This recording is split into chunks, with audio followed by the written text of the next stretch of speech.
Okay, our next presentation today is from the Mechanical Engineering Department and is titled Biomechatronic Foot. This project is a prototype of a robotic foot that works like a human foot for application in humanoid robots and prosthetic feet. By studying human walking and foot movements, the team created a robotic foot that can emulate a human foot with sensors to help it stay balanced and move in different ways. I now invite the mechanical engineering team to share their presentation. Please.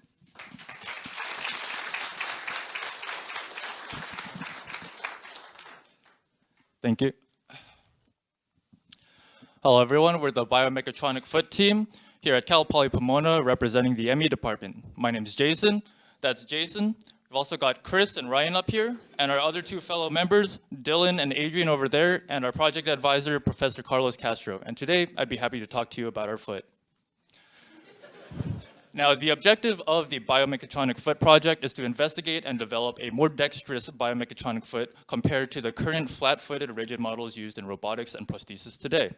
We began this with a study of the human foot's anatomy, kinematics, and function, which we used that knowledge to create our design. And once that design was finalized, we simulated the movements using sensors and microcontrollers. Starting with the relevant anatomy and kinematics, you could basically break the human foot system up into three subsystems, that is the ankle, the toes, and the midfoot. Starting with the ankle system, the ankle provides 2 degrees of freedom, as you can see in the diagram, and functions to move the foot as well as transmit power via the Achilles tendon. Moving on are the toes or phalanges, which provide 1 degree of freedom per joint and function to provide balance as well as propulsion in the walking gait cycle or when you take a step. These are actually all actuated together by a single strand of tendons. And finally, we move on to the midfoot, which can be seen as a series of arches that flatten out to absorb impact. With all this in mind, we move on to our design. So this senior project is actually a continuation from the previous academic year. So we actually had some information and models to get ourselves started. The previous design could be seen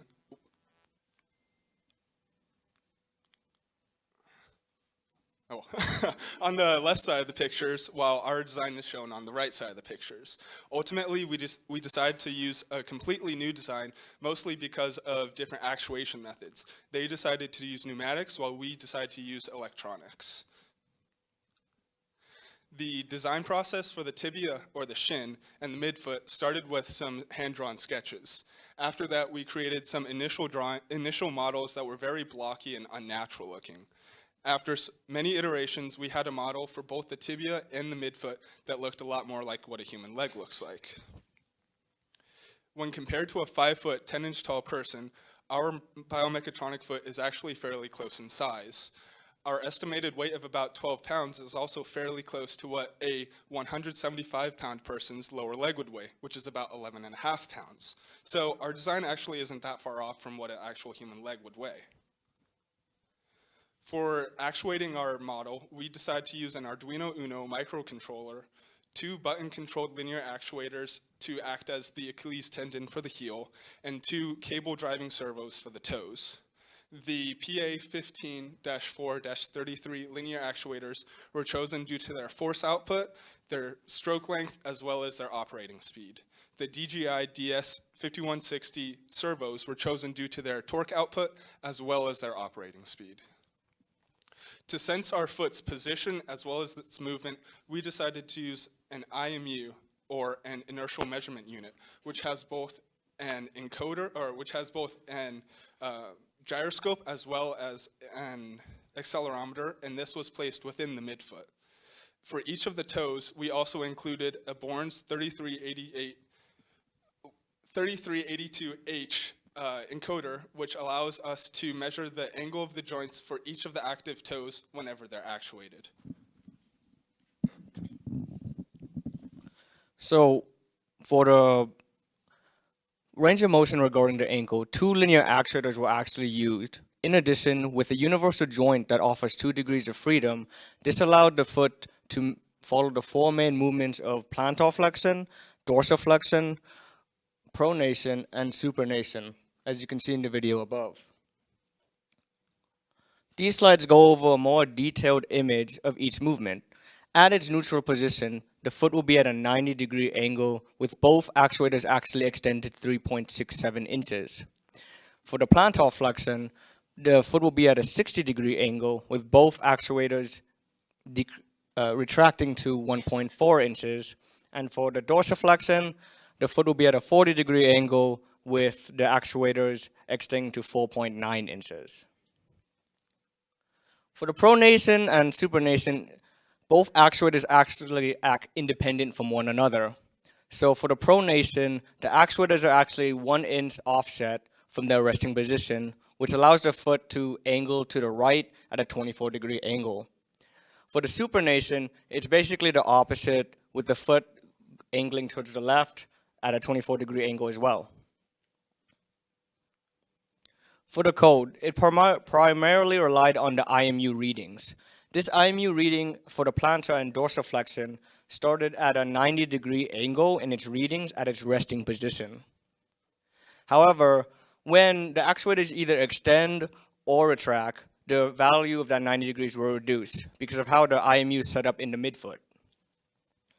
As such, when the button to perform plantar flexion is pressed and the IMU reading is greater than 60 degrees, both actuators will actually retract until 60 degrees is met in the IMU reading. Likewise, for the dorsiflexion, if that button is pressed and the IMU reading is greater than 40 degrees, both actuators will actually extend until the IMU reach 40 degrees. For the pronation and supination, it is a little different with the IMU reading, as it actually starts at 180 degrees.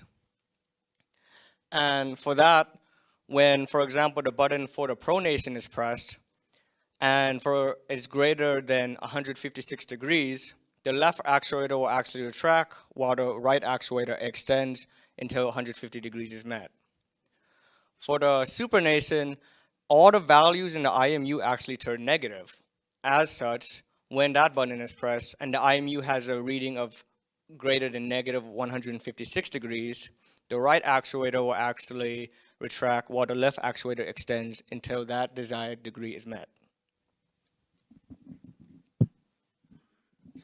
All right, so moving on to the design of the toes. One of our main design goals was to create a more anatomically accurate design for our toes. And to do this, we decided to run all of our actuation cables and sensor wires through the inside of the toes. So in our initial drawings, you can see how we planned on routing those cables. Moving on to our initial models, we initially started out with blocky designs as with the tibia, but slowly sculpted them down to be in more natural shape. This is also when we realized that we have the space and ability to add additional toes to reach 5 toes like most of us have. When we did this, we elected to keep the 2 additional toes shown in white, passive, with nitinol wire running through them. And nitinol is a nickel titanium alloy that is just very flexible and provides good stiffness passively. The orange toes are actuated together in parallel, and the active joint is the second joint shown in the toe, while the red toe, or big toe, is actuated at the first joint. The range of motion we're able to achieve with the toes occurs using the 2 servos found at the top of our foot and with cables running the length of the toes in a pull-pull mechanism. The passive toes, as I've mentioned, are passive using nitinol wire, but this also occurs at our passive joints as well in the active toes.